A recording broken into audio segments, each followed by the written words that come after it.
So today I got in this welding job from the guys next door.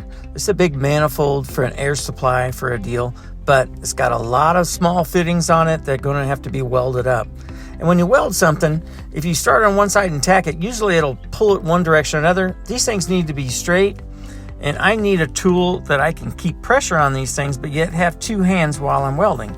So I found these clamps for $1.49 at the local hardware store, and I've got some old steel rod here. Let's see what we can make and get this deal rolling. So now I'm just going to go ahead and cut this thing in half. I kind of figured I need about 18 inches or something like that, and I'm going to have like a 4-inch bend on the end of it. So I marked in where I wanted my radius, and I grabbed my little tricky benders here, and I just put a 90-degree bend on each side of these. And I tell you what, I invested a long time ago on some nice benders for all kinds of different size tubings, from 1/2 inch clear down to like 1/8 inch tubing. And I mean, they come in handy all the time. So basically what I'm going to do here, I'm going to drill a hole in the end of this. I'm going to put it like a support rod on here. That thing's going to bolt down to the table, and we're going to use this as a pinch clamp. Whenever drilling into thin metals, and sometimes you want to put an angle on them and things like that, always use a unibit. I'm telling you, they work awesome. And you just keep drilling until you get to the right size. If you use just a regular size bit on thin metals, it tends to like grab it and want to spin it and then bend the material itself. And it just works so much better. So once I get these things fit, I'm going to go ahead and I'm going to flip these things over, and I'm going to drill them for the 1/2 inch hole that's all throughout my mounting table here. It's got holes about every 6 inches across this entire table, so basically I could place one of these things anywhere I had one of these hole locations. I get the other one here drilled up real quick, and then we're on to the welding process. You know, you can probably buy these things. I'm sure you can somewhere, but when you have stuff laying around and you have $1.49 to spend, I have the equipment. I have some of this old stuff laying around. I think I'll just use it and make it myself.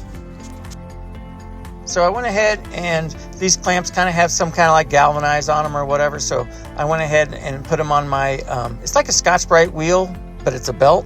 And so I just knocked all that off of these clamps, and then I knocked some of the rust off this old tubing that I had laying around.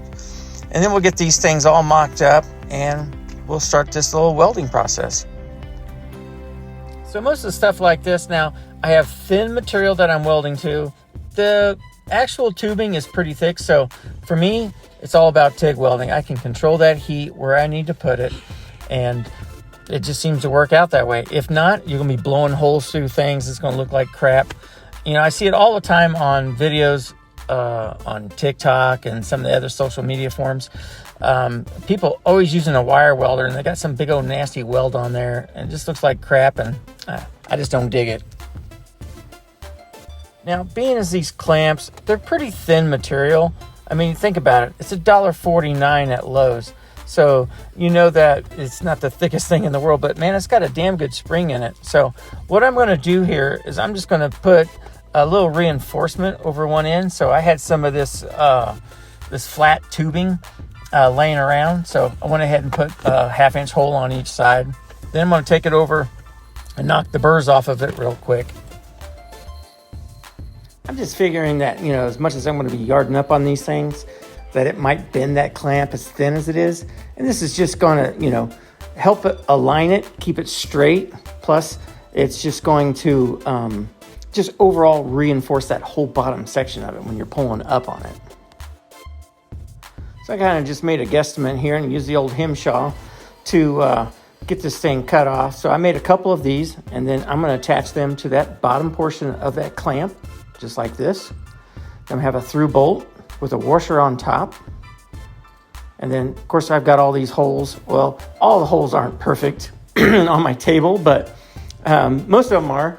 Anyway, so I just bolt that down, and voila, look what we got.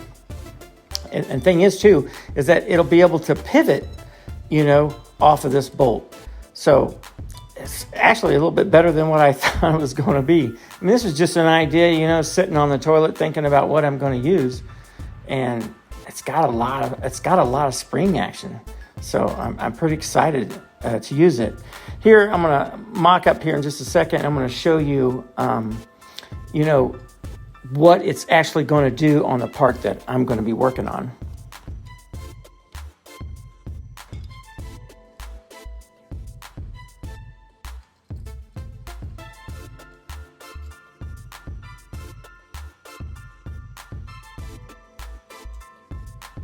So basically here, what I did is I made kind of a puck that's going to sit inside of this pipe nipple that it's hard to say nipple, I'm not laughing. But anyway, this nipple that's going to be welded onto this structure. So you can see here, it holds it down flat. So now when I'm tacking this thing on, she's going to be dead nut straight.